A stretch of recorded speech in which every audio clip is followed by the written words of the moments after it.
This is Miss B Reads to You, where I read from a selection of the classics. Feel free to comment below with suggestions for future reading. Don't forget to like, comment, and subscribe in order to hear more.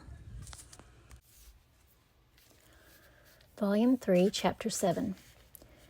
2 days after Mr. Bennet's return, as Jane and Elizabeth were walking together in the shrubbery behind the house, they saw the housekeeper coming towards them, and concluding that she came to call them to their mother, went forward to meet her. But instead of the expected summons when they approached her, she said to Miss Bennet, "I beg your pardon, madam, for interrupting you, but I was in hopes you might have got some good news from town, so I took the liberty of coming to ask." "What do you mean, Hill? We have heard nothing from town." "Dear madam," cried Mrs. Hill in great astonishment, "don't you know there is an express come for the master from Mr. Gardner? He's been there this half hour, and master has had a letter." Away ran the girls, too eager to get in to have time for speech.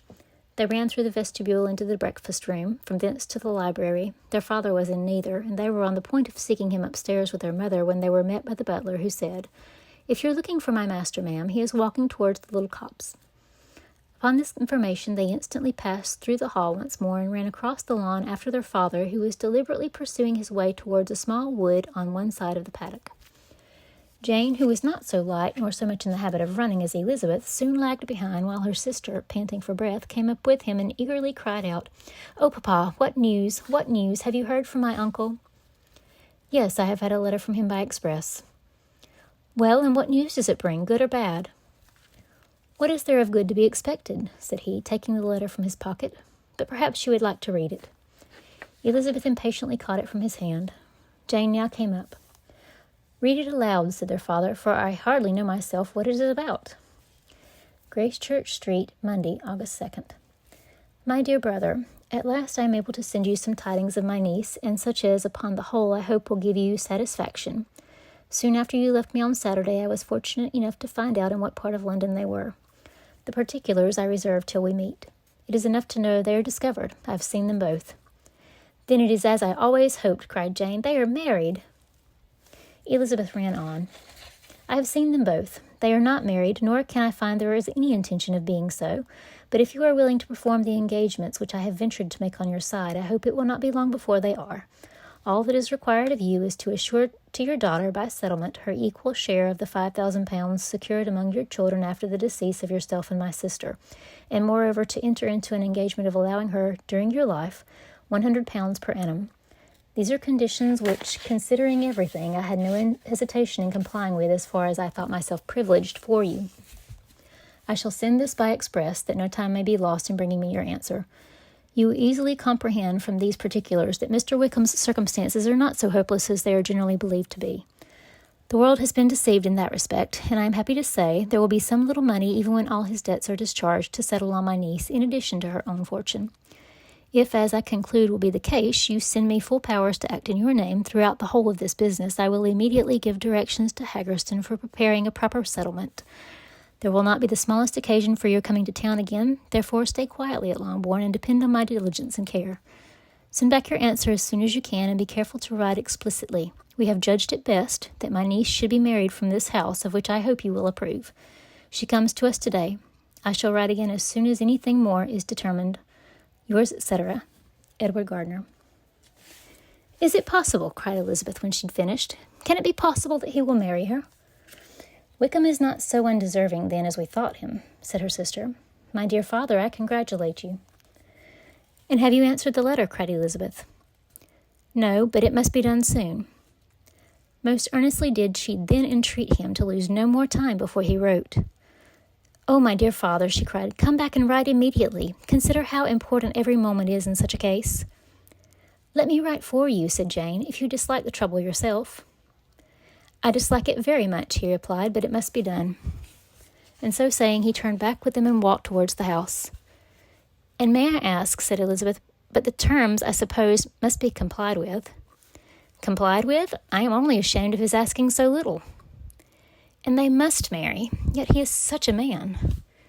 Yes, they must marry. There is nothing else to be done. But there are 2 things that I want very much to know. One is, how much money your uncle has laid down to bring it about, and the other, how am I ever to pay him?" "Money? My uncle?" cried Jane. "What do you mean, sir?"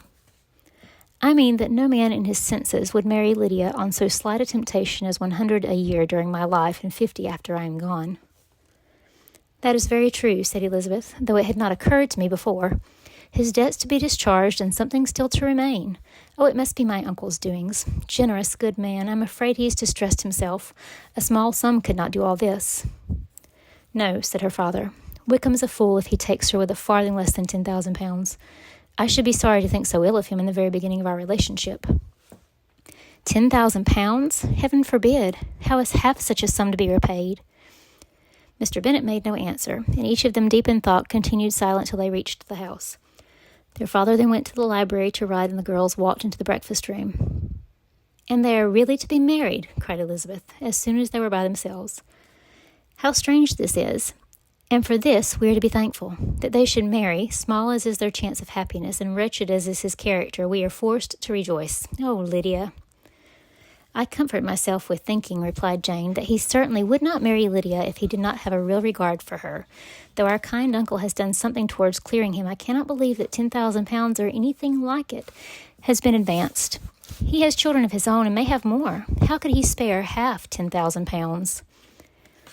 "If we are ever able to learn what Wickham's debts have been," said Elizabeth, "and how much is settled on his side on our sister, we shall exactly know what Mr. Gardiner has done for them, because Wickham has not sixpence of his own. The kindness of my uncle and aunt can never be requited.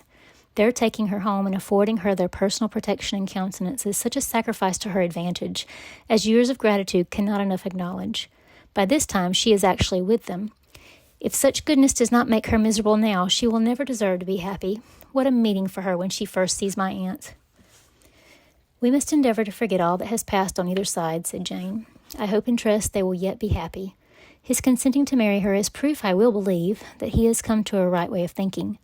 Their mutual affection will steady them, and I flatter myself they will settle so quietly and live in so rational a manner as may in time make their past imprudence forgotten." "Their conduct has been such," replied Elizabeth, "as neither you nor I nor anybody can ever forget. It is useless to talk of it." It now occurred to the girls that their mother was in all likelihood perfectly ignorant of what had happened. They went to the library, therefore, and asked their father whether he would not wish them to make it known to her. He was writing, and without raising his head, coolly replied, "Just as you please." "May we take my uncle's letter to read to her?" "Take whatever you like and get away." Elizabeth took the letter from his writing table, and they went upstairs together. Mary and Kitty were both with Mrs. Bennet. One communication would therefore do for all. After a slight preparation for good news, the letter was read aloud. Mrs. Bennet could hardly contain herself. As soon as Jane had read Mr. Gardiner's hope of Lydia's being soon married, her joy burst forth, and every following sentence added to its exuberance. She was now in an irritation as violent from delight as she had ever been fidgety from alarm and vexation. To know that her daughter would be married was enough. She was disturbed by no fear for her felicity, nor humbled by any remembrance of her misconduct. "My dear, dear Lydia," she cried, "this is delightful indeed. She will be married. I shall see her again. She will be married at 16. My good, kind brother. I knew how it would be. I knew he would manage everything. How I longed to see her, and to see dear Wickham too. But the wedding clothes, I will write to my sister Gardiner about them directly. Lizzie, my dear, run down to your father and ask him how much he will give her. Stay, I will go myself. Ring the bell, Kitty, for Hill. I will put on my things in a moment. My dear, dear Lydia, how merry we shall be together when we meet." Her eldest daughter endeavoured to give some relief to the violence of these transports by leading her thoughts to the obligations which Mr. Gardiner's behaviour laid them all under. "For we must attribute this happy conclusion," she added, "in a great measure to his kindness. We are persuaded that he has pledged himself to assist Mr. Wickham with money." "Well," cried her mother, "it is all very right. Who should do it but her own uncle? If he had not had a family of his own, I and my children must have had all his money, you know, and it is the first time we have ever had anything from him except a few presents. Well, I am so happy. In a short time I shall have a daughter married. Mrs. Wickham, how well it sounds, and she was only 16 last June. My dear Jane, I am in such a flutter that I am sure I can't write, so I will dictate and you write for me. We will settle with your father about the money afterwards, but the things should be ordered immediately."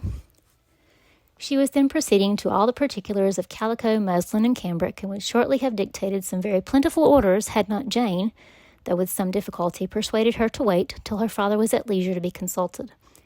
One day's delay, she observed, would be of small importance, and her mother was too happy to be quite so obstinate as usual. Other schemes, too, came into her head. "I will go to Meryton," said she, "as soon as I am dressed, and tell the good news to my sister Phillips. And as I come back, I can call on Lady Lucas and Mrs. Long. Kitty, run down and order the carriage. An airing would do me a great deal of good, I am sure. Girls, can I do anything for you in Meryton? Oh, here comes Hill. My dear Hill, have you heard the good news? Miss Lydia is going to be married, and you shall all have a bowl of punch to make merry at her wedding." Mrs. Hill began instantly to express her joy. Elizabeth received her congratulations amongst the rest, and then, sick of this folly, took refuge in her own room that she might think with freedom. Poor Lydia's situation must at best be bad enough, but that it was no worse she had need to be thankful. She felt it so, and though in looking forward neither rational happiness nor worldly prosperity could be justly expected for her sister, in looking back to what they had feared only 2 hours ago, she felt all the advantages of what they had gained.